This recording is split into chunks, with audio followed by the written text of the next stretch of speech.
Bom dia a todos. Eu vou fazer uma breve revisão sobre doença de Whipple, que o professor Mauro pediu para mim. Meu nome é João Henrique Nogueira, sou acadêmico do curso de Medicina da UniOeste, no quarto ano. Então, para começar, a gente vai tentar definir o que é a doença de Whipple, né?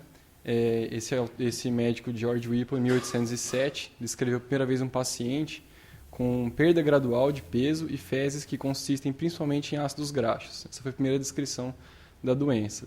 Era um homem de 36 anos que acabou falecendo por perda de peso e foi cada vez mais definhando, né? O que hoje se sabe é que é uma doença crônica, multissistêmica e de etiologia infecciosa. O micro-organismo não se cora pelos meios usuais, então foi bem difícil conseguir identificar esse micro-organismo, por isso a doença demorou muito tempo para ser identificada, foi necessário microscopia eletrônica e outros métodos. E hoje o que a gente sabe é que ela é causada por esse micro-organismo chamado de Tropherinia Whipplei, em homenagem ao descobridor da doença. Características epidemiológicas básicas, assim. Um estudo europeu mostrou que amostras fecais aleatórias contêm de 1 a 11% encontraram bacilo em 1 a 11% dos casos. Amostras, essas foram testes feitos com PCR, porque o bacilo não cresce em cultura, não é muito difícil fazer teste sorológico.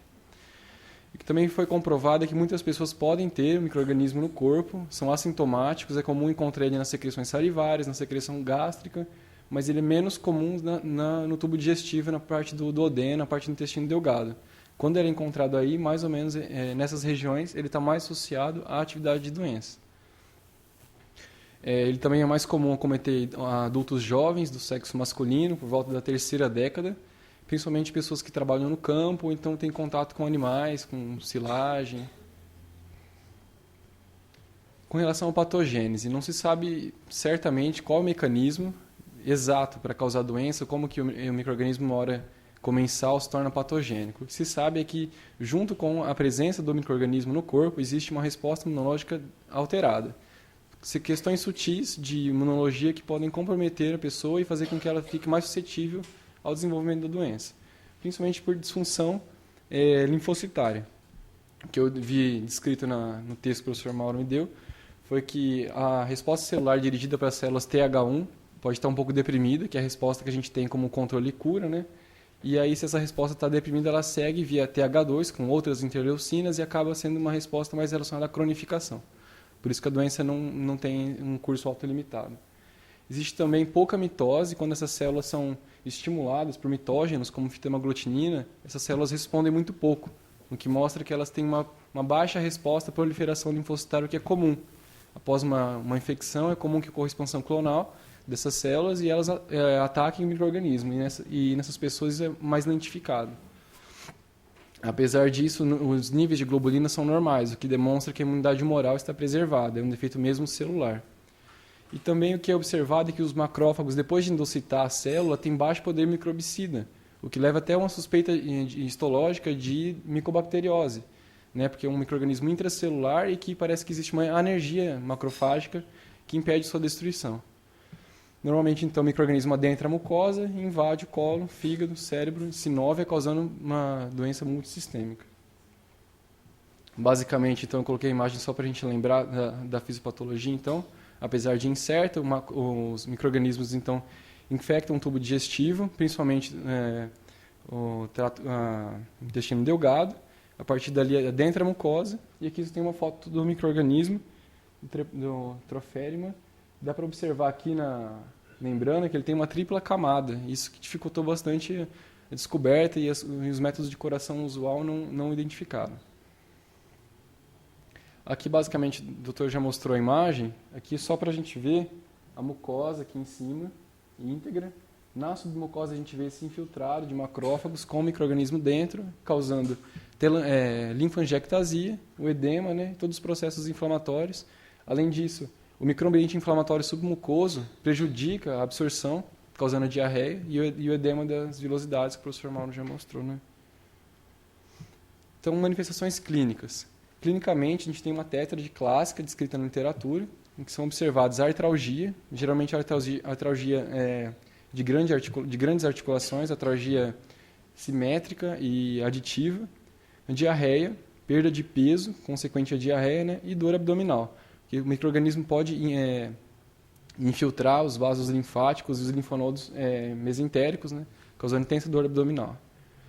O que também não é tão comum acontecer é a linfadenopatia generalizada, com sinais de infecção sistêmica, como febre, dor, mialgia, cefaleia e hipotensão. O acometimento do sistema nervoso central é muito, muito incomum. Quando ele acontece, já está mais relacionado a uma atividade mais grave da doença. O que é mais comum acontecer quando existe o acometimento central seria sinais de uma meningoencefalite clássica, como dor e rigidez de nuca. O que também é muito comum nas pessoas que desenvolvem disfunção central é uma dificuldade na coordenação dos movimentos oculares. Também a pessoa pode ficar torporosa, com sinais de rebaixamento de consciência, mas nada muito específico. Todos sinais de meningoencefalite ou infecção encefálica inespecífica. De acometimento cardíaco, o mais comum a gente encontrar pericardite e endocardite, um processo infeccioso básico. E de acometimento pulmonar, a gente pode ter pleurite e derrame pleural. O diagnóstico, então, é muito difícil fazer o diagnóstico, mas no texto que eu vi, que ele cita assim, que não é difícil fazer o diagnóstico por causa das características da doença, por ser inespecífica ou nada disso. A grande dificuldade está na sua raridade. As pessoas desconhecem a doença de Whipple e aí não fecham o diagnóstico mesmo. A biópsia é o padrão, né? Por endoscopia digestiva alta, biópsia do intestino, como o professor já mostrou, vai evidenciar o micro-organismo lá. Hoje em dia conseguem se fazer cultura em fibroblasto e PCR, mas isso é muito acadêmico, muitos centros de pesquisa, não está disponível para diagnóstico médico cotidiano. E a sorologia não existe métodos sorológicos para identificar o micro-organismo, então ela não tem sentido nenhum. O diagnóstico diferencial deve ser feito basicamente com essas 4 doenças, com hipertireoidismo, pode simular emagrecimento rápido, doenças do tecido conjuntivo, pela sua grande característica multissistêmica e inespecificidade, uma doença inflamatória intestinal com artralgia, geralmente relacionada a um processo infeccioso, geração de autoanticorpos que atacam a sinóvia, e AIDS, no caso, micobacteriose intestinal, poderia simular muito bem a doença. O tratamento que o professor já falou, existem vários esquemas terapêuticos diferenciados, mas o esquema básico para um paciente que não tenha qualquer restrição a esses medicamentos pode ser feito com ceftriaxona, 2 gramas endovenoso ao dia, ou então pode ser feita uma penicilina procaína. Essa terapia inicial deve ser feita durante 15 dias para o paciente e depois uma terapia de manutenção por 1 ano com trimetoprim e sulfametoxazol, 2 comprimidos por dia. Terapia longa de 1 ano. Né? É isso.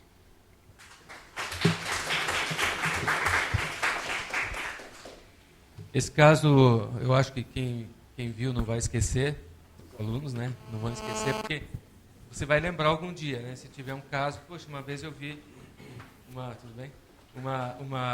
Um caso de doença de Whipple, será que não pode ser?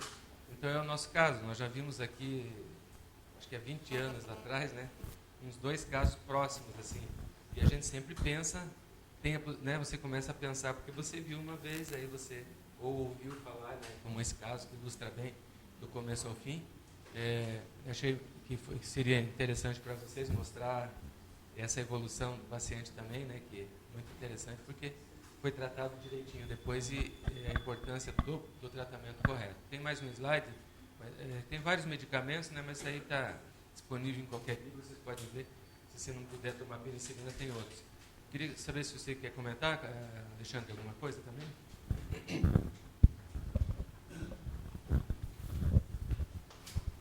Bom dia a todos. Graças a Deus a doença de Whipple é uma doença daquelas que você bate o olho na biópsia. Se você lembrar que ela existe, você já faz o diagnóstico. Graças a Deus que é assim. Porque aí os sintomas e sinais histológicos são bem claros para nós, patologistas. Né? Mas a minha curiosidade é a seguinte, Maurão. Passou mais de 1 ano, ela ainda está com doença abaixo da muscular da mucosa, o Carlos mostrou. Ainda tem no terço basal da lâmina própria ali. Vai tomar esse remédio, vai erradicar com quanto tempo? Vocês viram que na história clínica a paciente tinha uma doença gravíssima, né? Quando ela veio 9 meses depois, era gravíssimo. E ela teve quase todas, só não teve endocardite e problema pulmonar, né? Mas o restante ela teve. Ela vai continuar, assim, vou fazer acompanhamento, ela vai continuar bacteriana por muito tempo. O problema é que o marido é agricultor e ele, primeiro plano dele é a plantação. Aí, se der tempo, ele traz a mulher para constar. Sabe? A gente ficou até meio bravo com ele, porque ele, mas eu tenho minhas coisas lá. Eu falei, mas eu tenho que cuidar aqui e tal. E aí, é meio difícil, sabe? E ela já estava meio letárgica, ela não ligava muito, mas agora ela está mais esperta, então a gente vai trazê-la mais frequente. Se você fizer uma biópsia por ano, nós vamos fazer até 6 aquelas meses. bactérias, 6 meses. cada 6 meses? 6 meses. Para daí ver até a hora que desaparecer as bactérias do intestino. Quem garante que ainda não tem bactéria sistêmica? Eu não sei te responder, né? Mas pelo que nós vimos lá, né, João Henrique? Né, João Henrique? O que nós vimos na história é que tem que manter pelo menos 1 ano, né? Você viu mais alguma coisa? Porque ela tinha alergia à penicilina. É que ela já tratou, né, com a dose de ataque lá da streptomicina, já resolveu. Aí daí ela já em seguida só fez a manutenção. Né? Talvez tenha que usar novamente, de repente, usar novamente a streptomicina. Quer comentar, cara? Alguma coisa? Pessoal, em geral, Andrade, alguma pergunta? Não? Ricardo, comentar? Bom dia. Parabéns pelo caso, Mauro, porque não é comum mesmo a gente ver. O segundo caso que eu vi na prática clínica. E é um diagnóstico de síndrome de má absorção que, como pela raridade, né, a gente não pensa no dia a dia. É por exclusão, a gente vai excluindo todas as outras hipóteses até pensar. Mas na endoscopia, nas doenças mais graves que eu vi, a gente vê a mucosa do duodeno recoberta assim por talvez pela linfangiectasia, né, aquela camada mais esbranquiçada. Nesses casos, a gente que faz endoscopia, a gente sempre suspeita mais, né, da doença de Whipple. Mas nesse caso é um paciente que tem uma história, um quadro clínico bastante rico, né, em todos os sistemas. Então, acho que a condução desse paciente vai ser interessante o final. Ainda nós estamos pela metade aí. Ele melhorou, a paciente melhorou muito, né? Então tem que cuidar para que ela não abandone, né? Tem que ficar zerado, né? A ausência da bactéria. Eu diria que nos alunos, assim, como diagnóstico diferencial, nós já tivemos casos de doença celíaca que evoluiu assim. A paciente ficou, até foi um caso que o Tomasa consultou, a paciente, ela veio com um síndrome consultivo já para morrer. Porque não acha mais nada, o câncer, procura o câncer aí, vai fazer uma coluna, uma endoscopia. Não sei se você lembra desse caso. O paciente ficou assim, mais ou menos desse jeito. E a vantagem é que ela recuperou. Excetuando-se algumas doenças do estômago, como úlceras, gastrite eosinofílica, linfocítica, linfoma, análise da hérnia de hiato, o duodeno é um segmento assim, muito importante na análise, tanto de doenças de absorção, né, como doença celíaca, doença do hipo, parasitoses, várias doenças que as pessoas antigamente nem passavam, né? O endoscopista só olhava até aquilo e falava, não, primeira porção, não, segunda porção a gente não precisa ver. Quer dizer, é claro que não, né? Então tem muita doença, por isso que a gente tem que observar bem o duodeno, que ele esconde ali muita coisa que a gente pode salvar uma pessoa. Então, não é o estômago hoje, para mim, ele é tão bonzinho, não ligo muito para ele, mas eu acho que é importante, né, Ricardo? Mas ele não nos traz tanto subsídio como o duodeno traz muito mais, né? Ele esconde mais coisas ali que a gente é muito mais específico. Caroline, algum comentário nesse caso, nutrição? Oi, bom dia de novo. Enganou a gente. Falou que era doença celíaca ontem. Então, na verdade, com relação à nutrição, a patologia, como vocês falaram, realmente é uma doença muito diferente. Então, eu mesmo na prática clínica nunca trabalhei com nenhum paciente com essa doença. Né? Mas na parte nutricional, realmente, a gente vê que ela afeta muito a parte de absorção, porque a quantidade de peso que o paciente perdeu em pouco tempo foi realmente muito significativa, né? E a gente, com certeza, a conduta que eu tomaria, né, no caso para essa paciente, seria uma conduta muito parecida com o que a gente toma com os pacientes com doenças inflamatórias intestinais e pacientes com retocolite, né, que são pacientes que também apresentam uma diarreia bastante persistente e uma perda de peso e um estado de desnutrição constante. Então, provavelmente, seria orientado uma dieta de controle alimentar com relação à quantidade de fibras ingeridas e, com certeza, uma grande suplementação de proteínas e calorias para essa paciente poder repor, né, um pouquinho do estado nutricional. E, a partir de agora, né, que ela já realmente recuperou o peso, a observação mais minuciosa das vitaminas dessa paciente, do outro período que ela perdeu da diarreia, né, porque realmente, com certeza, ela vai ficar com algumas sequelas, principalmente das vitaminas e minerais que não foram absorvidos nesse período. Então, corrigindo o quadro mais grave, que é realmente da doença, acho que seria interessante uma investigação dessa parte para garantir que ela não tenha outras consequências, né, como osteoporose por falta de cálcio, uma anemia e assim por diante, né? Então, resolvendo todos os problemas juntos. Okay. Parabéns. Obrigado. Por ser uma paciente de zona rural, não sei se o Ivan lembra, ou o João Henrique, o Carlos, alguém poder, sobre o paciente usar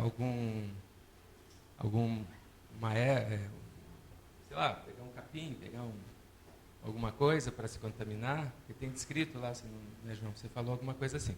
Quer o microfone ali? Pelo que eu li, assim, existe uma maior incidência nessas pessoas que trabalham com atividades do campo, assim, mas não existe nada confirmado que o micro-organismo vive no solo e que a pessoa adquire por esse tipo de contato. Tem alguma coisa? Alguém tem alguma coisa? Não.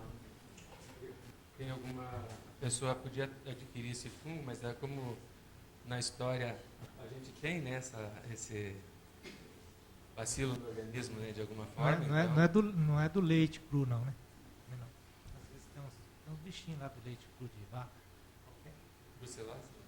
Brucelose, mas pode ter tuberculose. Tuberculose, né? Então, só relacionar um pouquinho esse caso com a palestra anterior da Carolina, onde ela falou da dieta enteral e dieta parenteral, né? Vocês viram que quando há uma atrofia, por exemplo, é com aqueles pacientes que ficam em jejum muito tempo, acaba atrofiando a vilosidade, e se você entrar com dieta máxima, esse paciente fatalmente vai ter diarreia. E além do jejum prolongado, ao atrofiar a vilosidade, ela altera a flora gastrointestinal. Então, qualquer alimento, às vezes, no começo tem que começar devagarinho. É como alguém machucou a perna, ficou sem correr, não dá para começar a correr do mesmo jeito que estava correndo antes. Tem que fortalecer os músculos. E a velocidade, mesma coisa. E aqui, nesse caso, a infecção que destruiu as velocidades. E a Carolina estava falando, eu entraria com tal dieta. Mas esse caso tem um agravante, que ele obstrui os linfáticos. E os linfáticos são importantíssimos para a absorção das gorduras. Né? Então, nesse caso aqui, quando essa paciente estava extremamente desnutrida, se ficasse insistindo com via oral, eu acho que ela não ia absorver e ia continuar com diarreia. Então, em casos assim, que o trato gastrointestinal está inabilitado, eu acho que um dos suportes iniciais seria até a parenteral nesse caso. Né? Um parenteral prolongado, e com antibiótico e com enteral lenta e progressiva até refazer as vilosidades. Ela teve sorte porque ela respondeu rapidamente ao antibiótico e em casa mesmo ela conseguiu recuperar. Mas é um caso que esse uso de parenteral na dificuldade da enteral seria interessante, né? E aqui os linfáticos a gente sabe que para absorver os quilomicros, aquelas coisas, é importante, né? Alguém tem mais algum comentário, alguma pergunta? Aproveita que é um caso interessante. Eu acho que nesse caso, né, André, o trânsito intestinal também é bem característico, não é? Você lembra do IPO, assim, com diagnóstico de trânsitos? Mucosa careca, tem algum sinal, alguma coisa? Talvez a cápsula nesse caso, né? Não, é que antigamente, agora tem a cápsula, mas antigamente se fazia muito trânsito trânsito rápido, mucosa lisa, né? Mas você lembra assim? Então tá bom. Se não tem mais pergunta, bom final de semana, obrigado pela presença de todos. Eu só queria, a gente sempre esquece de agradecer as pessoas que ficam por trás da nossa rotina aí de trabalho, de sábado e tal. Mas a gente, toda vez, vamos lembrar de agradecer o pessoal que organiza esse sábado nosso. Tá? Então, a gente quer agradecer principalmente a Fábio, o Fernando, o Luiz e quem está organizando, o Ivan, a Doriane, o Mauro, que sempre está ajudando a organizar o nosso sábado. E também quem enriquece os patologistas, radiologistas e vocês, principalmente. Sem vocês não teria esse motivo de a gente estar tão empolgado acordando sábado de manhã, tá? Obrigado a todos e vamos continuar com essa motivação. Abraço.